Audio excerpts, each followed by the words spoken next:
Assalamualaikum warahmatullahi wabarakatuh. Bapak Ibu guru yang saya hormati, rekan-rekan yang berbahagia, puji syukur atas kehadiran Tuhan di pagi hari ini, dan semoga kita selalu dapat bimbingan dan lindungan Tuhan Yang Maha Esa.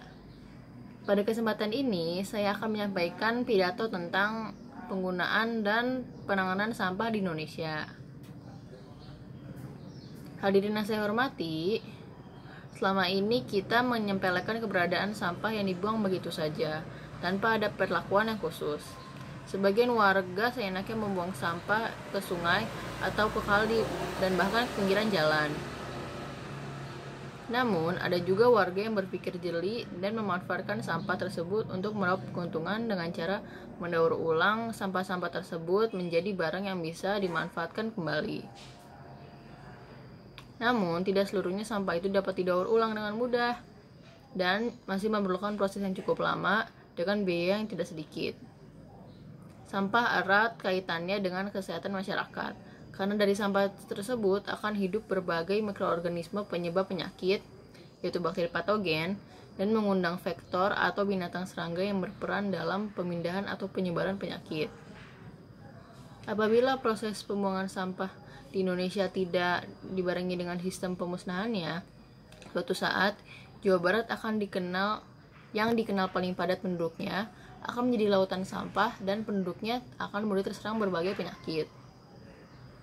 Oleh karena itu, sampah harusnya dikelola dengan sebaik mungkin sampai sekecil mungkin agar tidak mengganggu dan mengancam kesehatan masyarakat. Hadirin yang saya hormati, pengelolaan sampah yang baik bukan hanya untuk kesehatan saja, namun juga untuk keindahan lingkungan dan kelestarian alam sekitar. Namun, dalam pengelolaan sampah, di Indonesia masih belum menggunakan cara incineration, yaitu pemusnahan sampah dengan cara membakar di dalam tungku pembakaran sampah. Sementara di Indonesia, sampah saat ini diangkut dan ditumpukan di TPA atau tempat pembuangan sampah sampai akhir tanpa ada tindak lanjutnya. Cara tersebut sudah dilakukan di Jepang. Ketersediaan sarana pengelolaan sampah dikelola oleh pemerintah dengan cara membuat pabrik pembakaran sampah yang didirikan di tiap kabupaten. Namun tidak hanya itu, setiap penduduknya pun sangatlah disiplin dan memiliki kesadaran yang cukup tinggi pula akan perlakuan terhadap sampah.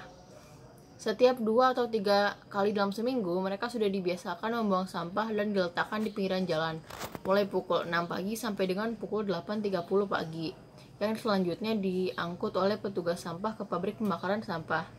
Namun, sebelumnya, sampah-sampah tersebut harus sudah dipisah-pisahkan dahulu oleh si pembuang sampah. Sampah yang tidak bisa dibakar dipisahkan dengan sampah yang bisa dibakar dengan menggunakan kantong plastik polisilin atau kantong kertas yang tahan air dan sudah bertuliskan sampah bisa dibakar dan sampah yang tidak bisa dibakar. Dengan cara meletakkannya atau membuang sampah tersebut tidak boleh pada malam hari sebelum hari yang ditentukan. Hadirin yang saya hormati, kuncinya adalah disiplin. Masyarakat Jepang sangat menunjukkan tinggi kedisiplinan. Budaya mereka telah menanamkan disiplin yang tinggi dalam setiap aktivitasnya. Hal itulah yang belum tertanam dalam diri kita. Jadi masyarakat kita sudah tahu bahwa membuang sampah ke sungai itu akan berakibat buruk pada lingkungan. Akan tapi karena tidak disiplin, membuang sampah sembarangan tetap dilakukan. Meskipun masyarakat sering terkena banjir saat musim hujan tiba, tapi hal itu juga belum menyadarkan mereka. Selesai banjir, mereka akan kembali membuang sampah sembarangan. Kita tidak pernah jera dan tidak mau belajar dari pengalaman. Kesalahan yang sama selalu berulang dan mengakibatkan bencana yang terus berulang juga. Hadirin yang saya hormati, melihat kenyataan itu, marilah kita mulai dari diri sendiri. Kita biasakan membuang sampah pada tempatnya, karena kebersihan lingkungan akan memberikan kenyamanan dan ketentraman pada diri kita. Hadirin yang saya hormati, demikianlah pidato dari saya. Mohon maaf jika ada kata-kata yang kurang berkenan atau salah pengucapannya. Terima kasih.